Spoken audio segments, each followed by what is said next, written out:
So Merab, UFC champion, and he is the second Orthodox Christian to ever be a UFC champion, which is pretty awesome. Fedor Emelianenko was another Orthodox Christian, but obviously not in the UFC. But again, fight was actually more, I would say, interesting than I think a lot of people thought that it was.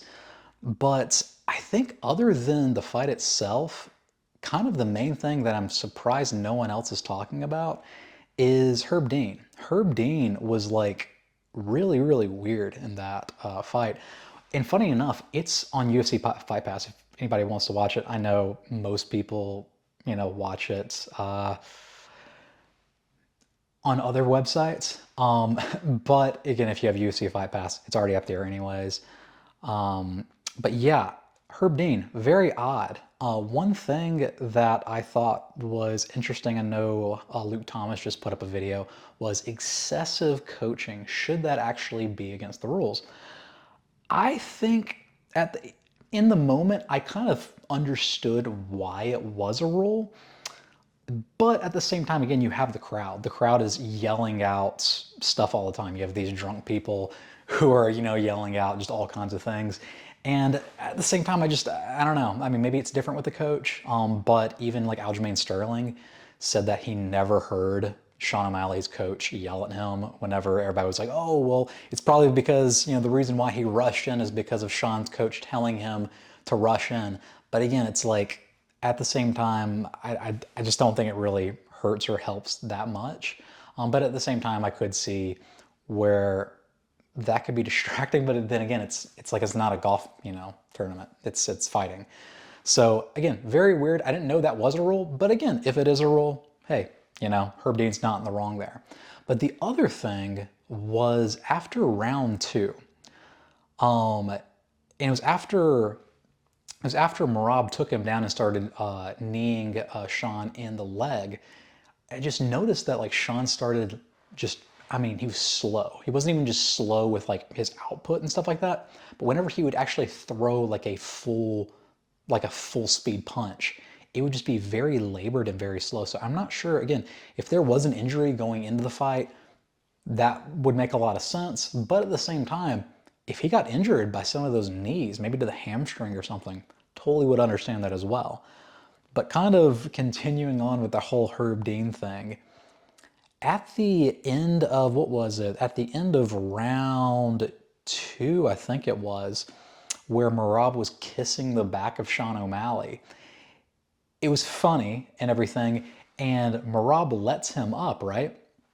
But the thing is that he lets him up and walks away with his back to Sean.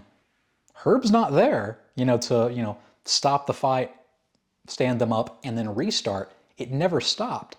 Sean gets up with like 5-6 seconds left in the round and starts throwing punches, right? And as he's throwing these punches at Merab, Herb like jumps in and legitimately stops these punches from landing, especially full power landing. And I'm thinking to myself, I'm like, Herb, what are you doing? Like, you have to either stop it, stand them up, and then start it again, or get out of the fight. Let what's happening happen.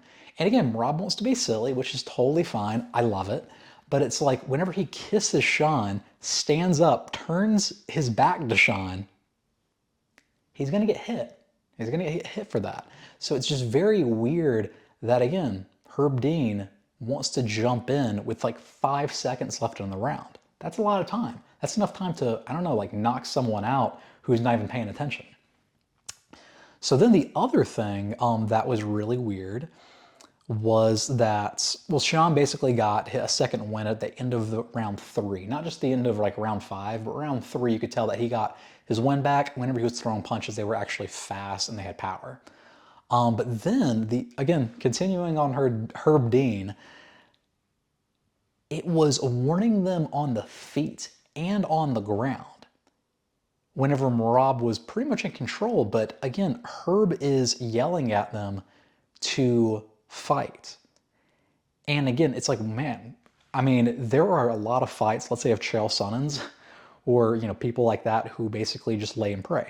Totally get that. Like Valentina Shevchenko, with her like open hand slaps and stuff from about, 3 inches away. Just slap, slap, slap. That referee didn't say anything. And I don't think he should have said anything. Because, yeah, like, again, whenever you lay on somebody and you're literally doing nothing and you're just praying that the round ends, I get that. And in somewhat of a way, I know that's kind of Marab's style, but it's like whenever he was on top of Sean, he was doing something. He was changing positions, he was getting some kind of damage in and whatnot. And it's just the UFC commentary. Like, again, I know Joe Rogan and Daniel Cormier aren't technically the best whenever they're, speaking. Um, but I thought they were like spot on where they were saying, like, what is Herb Dean talking about? Like, these guys are doing what they're supposed to. And especially even on the feet. Like, Marab is, bouncing around, but he's not even running, he's engaging. And Herb is like, you guys need to fight. And it's like, Herb, what are you talking about? Like, this guy's up, like, potentially 4 rounds to 0, and you're telling him to fight. You're telling him to engage. It's like, no, I don't want to engage. I want to win the fight. Like, I've already won at this point. And again, he wasn't running away. He wasn't even doing it like, Damian Maia style, Anderson. Like, no, like it was just a normal defensive fifth round because he knew he had the fight won. So Herb, Herb is like the most well-known, well-loved like referee, but then at the same time, he comes off very awkward because he's kind of known for jumping into fights early, but then realizing that he's jumped into quickly and then jumping back or touching fighters before he's called off the fight. Dana White's even mentioned it before. So again, very, very interesting. Again, I had it Marab winning round 2, 3, and 4. And then I had Sean potentially winning 5. And then round 1 was a toss-up. So again, Marab killed it. Again, it's just, it is amazing like how good that weight class is of 135. But yeah, that's amazing. I'm really looking forward to be honestly, to me, honestly, Davidson Figueiredo, I think I'm looking forward to that a little bit more than the other potential fight that everybody was wanting Marab to fight next. I'm blanking on his name right now. But yeah, again, great fight. I actually watched all the main fights on was it UFC Fight Pass. I was actually about to get rid of my UFC Fight Pass account just because the app was so bad. And they didn't really have any fights on there. Like, you basically everything, all the new fights at least, that were on UFC Fight Pass were on ESPN Plus, and I have ESPN Plus. So I was kind of just thinking, I'm just going to keep ESPN Plus, and why would I pay for both? Because I mean, basically what UFC Fight Pass was at that point was just like Pride. It was like, if you want to watch old Pride fights or Strikeforce fights, you can watch them on there. But for the new stuff, it's really on ESPN Plus.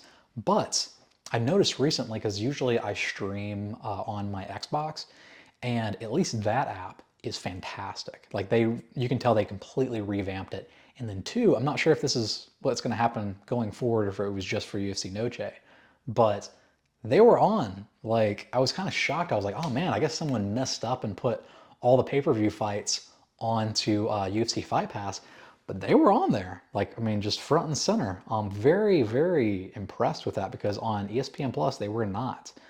But yeah, again, great, in my opinion, it was a good fight card. It was like a really, really good fight card. The Brian Ortega Lopez fight was fantastic. I really even enjoyed the Valentina Shevchenko fight. I thought it was great. It was, again, very, very technical, very, very, you can just tell she wants the belt back.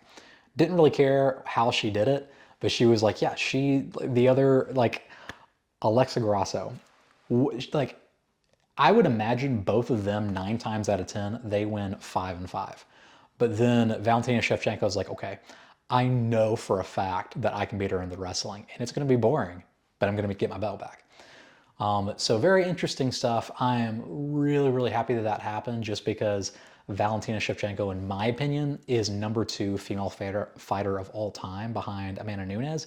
But I think there could be an argument made that she is better than Amanda Nunes because she is clearly smaller than Amanda Nunes. Much smaller, I would say 10 to 15 pounds smaller.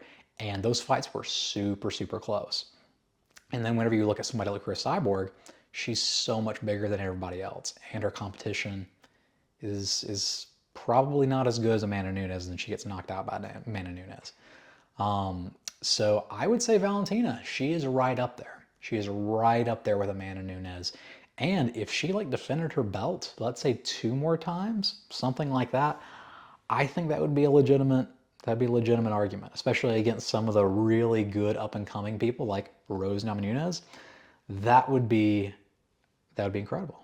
And they will probably not be, rock'em sock'em robots, interesting, fights. But hey, I mean, again, you can't not like the technicality of Valentina Shevchenko. But anyways, great UFC fights. I am really looking forward to seeing, and actually I'll make videos of for future UFC cards.